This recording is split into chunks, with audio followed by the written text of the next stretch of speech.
रुद्र रोजाना अपनी खूबसूरत गुरुजी के पांव दबाकर उनकी सेवा करता था, लेकिन उसी पल गुरुजी ने अचानक एक जोरदार लात मारकर रुद्र को दूर उड़ा दिया। असल में गुरुजी ने अभी अभी महसूस किया था कि रुद्र के दिल में एक खतरनाक हार्ट डेमन पल रहा, इसीलिए उन्होंने उसे दबाने के लिए ऐसा किया। फिर गुरुजी ने रुद्र को एक जेल की ताबीज दी और उसे पहाड़ से नीचे उतरकर अपने अधूरे कर्म पूरे करने को कहा। गुरुजी ने बताया कि सिर्फ ऐसा करने से ही वो अपने अंदर के दानव को हराकर आगे बढ़ पाएगा, वरना 1 साल के अंदर उसका शरीर फटकर खत्म हो जाएगा। ये सुनकर रुद्र ने अपना सामान बांधा और पहाड़ से नीचे उतर गया, लेकिन चलते चलते उसके मन में शरारत सूझी और उसने जमीन पर पड़ा एक पत्थर जोर से लात मार दी। किस्मत ऐसी कि वही पत्थर रास्ते से गुजर रही एक लग्जरी स्पोर्ट्स कार पर जा लगा। कार से उतरते ही एक खूबसूरत लड़की रुद्र पर बुरी तरह चिल्लाने लगी। रुद्र ने तुरंत माफी मांगी और कहा कि वो नुकसान की भरपाई कर देगा। तभी उसे बताया गया कि ये लिमिटेड एडिशन कार है और सिर्फ रिपेयर का खर्च 50 लाख है। इतनी रकम सुनकर रुद्र वहीं सन्न रह गया। उसी वक्त कार से एक और लड़की उतरी जो असल में तनवीर फैमिली की बड़ी बेटी अनाया थी। वो अपनी सहेली के साथ पहाड़ पर अपने दादाजी के इलाज के लिए एक बड़े वैद्य को बुलाने आई।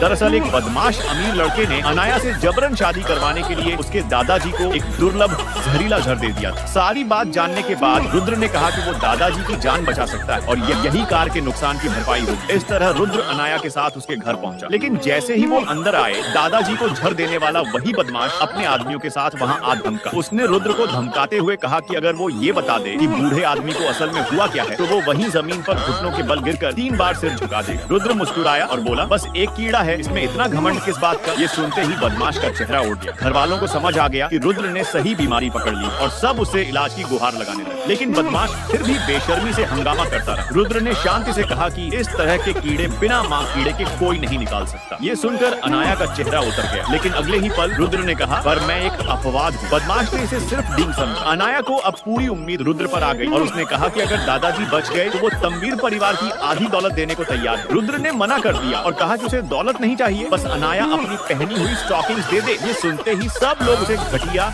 और अजीब समझने लगे। अनाया ने झिझकते हुए कहा कि वो नई स्टॉकिंग्स दे सकती है, लेकिन रुद्र ने साफ मना कर दिया और बोला कि अगर दादाजी की जान बचानी है तो अभी उतारनी होगी, वरना वो ज्यादा नहीं जिएंगे। सब लोग अनाया को समझाने लगे कि वो रुद्र के झांसे में ना आए, लेकिन अनाया ने कहा कि अगर दादाजी बच सकते हैं तो वो कोई भी कीमत चुकाने को तैयार है। ये कहकर उसने सबके सामने अपनी स्टॉकिंग्स उतार दी और उन्हें रुद्र के हाथ में थमा दिया, उसे बार बार दादाजी को बचाने की गुजारिश करते हुए। असल में रुद्र का ऐसा कोई गलत इरादा नहीं था। उसे स्टॉकिंग्स में बची हुई ऊर्जा से माँ कीड़े की आभा बनानी थी ताकि दादाजी के शरीर में छुपा जहरीला कीड़ा बाहर निकाला जा सके। कुछ ही देर में दादाजी ने काले फूल की उल्टी की और होश में आ गए। घर में खुशी की लहर दौड़ गई। बदमाश ये देखकर तिलमिला गया और अपने आदमियों को लेकर वहाँ से चला। रुद्र ने कहा कि अब उनका आपसी कर्म पूरा हो चुका है और वो जाने लगा, लेकिन दादाजी ने उसे रोक लिया और कहा कि वो उसका बड़ा एहसान चुकाना चाहते हैं। सब लोग सोच ही रहे थे कि दादाजी क्या देने वाले हैं। उन्होंने अनाया से रुद्र से शादी करने की बात कही। अनाया और उसके पिता दोनों हैरान रह गए और शादी से साफ इनकार कर दिया। रुद्र ने भी कहा कि वो किसी से जबरदस्ती रिश्ता नहीं जोड़ता और वो तो आगे चलकर स्वर्गीय परीक्षा देने वाला है। अगर शादी होगी तो सिर्फ कुदरत की मर्जी से। सब लोग उसका मजाक उड़ाने लगे, लेकिन तभी आसमान में अचानक अजीब रोशनी हुई। डमरू और शंख की गूंज सुनाई दी और आसमान से एक शादी का फरमान नीचे गिरा। जब रुद्र ने उसे खोला तो उस पर उसी का और अनाया का नाम लिखा। दादाजी हंसते हुए बोले, ये रिश्ता ऊपर से तय हुआ है, ये दोनों एक दूसरे के लिए ही बने हैं।